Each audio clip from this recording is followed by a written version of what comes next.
യുകെയിലേക്കുള്ള നിയമവിരുദ്ധ കുടിയേറ്റം തടയാൻ പ്രധാനമന്ത്രി കെയർ സ്റ്റാർമറിന് സൈന്യത്തെ ഉപയോഗിക്കാമെന്ന് നിർദ്ദേശിച്ച് ഡൊണാൾഡ് ട്രംപ്. രണ്ടാം യുകെ സന്ദർശനത്തിന്റെ സമാപനത്തോടനുബന്ധിച്ച് നടത്തിയ വാർത്താ സമ്മേളനത്തിലാണ് ട്രംപിന്റെ പ്രസ്താവന. രാജ്യവസതിയായ ചെക്കേഴ്സിൽ നടന്ന കൂടിക്കാഴ്ചയിൽ സ്റ്റാർമറുമായി കുടിയേറ്റ പ്രശ്നങ്ങൾ ചർച്ച ചെയ്തതായും ട്രംപ് പറഞ്ഞു.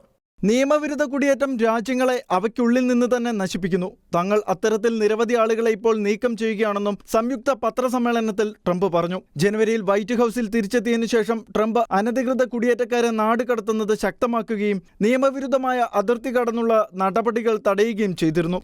യുഎസിലെ അതിർത്തികൾ സുരക്ഷിതമാക്കാനുള്ള തന്റെ നയങ്ങളെക്കുറിച്ച് ട്രംപ് പ്രസ്താവിച്ചു. ഇംഗ്ലീഷ് ചാനൽ കടക്കാൻ ചെറിയ ബോട്ടുകളിൽ കുടിയേറ്റക്കാർ വരുന്നത് യുകെക്ക് വെല്ലുവിളിയാണെന്നും അദ്ദേഹം കൂട്ടിച്ചേർത്തു. ചെക്കേഴ്സിൽ ഒപ്പുവെച്ച സാങ്കേതിക അഭിവൃദ്ധി കരാർ വഴി യുഎസ് സ്ഥാപനങ്ങൾ യുകെയിൽ നിക്ഷേപം നടത്തുകയും AI, ക്വാണ്ടം, മറ്റു ഉയർന്നു വരുന്ന സാങ്കേതിക വിദ്യകൾ എന്നിവയിൽ സഹകരണം വർദ്ധിപ്പിക്കുകയും ചെയ്യും. യാത്ര എത്ര വിജയകരമാണെങ്കിലും ഏതൊരു നേതാവിനും ട്രംപിനെ എത്രത്തോളം സ്വാധീനിക്കാൻ കഴിയുമെന്നതിന് പരിധികളുണ്ട്. UK-US പത്രപ്രവർത്തകരുടെ വിപുലമായ ചോദ്യോത്തര വേളയിൽ പാലസ്തീൻ രാഷ്ട്രത്വം, അഭിപ്രായ സ്വാതന്ത്ര്യം, ഉക്രൈനിലെ യുദ്ധം, ഊർജം, മറ്റു വിഷയങ്ങൾ എന്നിവയെക്കുറിച്ചും ഇരുവരോടും ചോദ്യങ്ങൾ ഉയർന്നു. എന്നാൽ അതിനൊന്നും വ്യക്തമായ ഉത്തരം നൽകുവാൻ തയ്യാറായില്ല. International desk, Shekinah news.